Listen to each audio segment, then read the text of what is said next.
Allaha necə yaxınlaşa bilərik? Ümumiyyətlə, gəlin görək, belə bir düstur varmı? Necə ki, riyaziyyatda düsturlar olur və o düstur vasitəsilə eyni növdə olan bütün məsələləri həll edə bilirik. Gəlin görək, belə bir düstur da Allaha yaxınlaşmaq üçün var. Bəli, məhz o düstur da budur.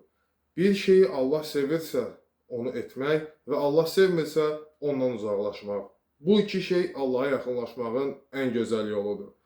Belə düşünək ki, Allah sevgisi bir qəlibdir.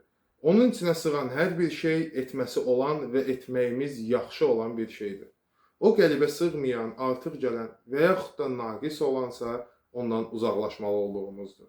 Bu sayədə düsturu biz həyatımıza tətbiq etməklə hər bir işdə, hər bir yerdə Allaha necə yaxınlaşa bilərik, onu görə bilərik. Və bunun da nümunələri Quran-ı Kərimdə mövcuddur. İnnallaha la yuhibbuz zalimin. Allah zalimları sevmir. Demək, zalimlardan və zülmdən uzaqlaşmaq lazımdır.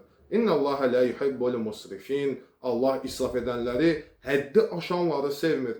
Demək, israfdan və həddi aşmadan qaçınmaq lazımdır. Vəssalamu aleykum və rəhmətullah və barakatuhu.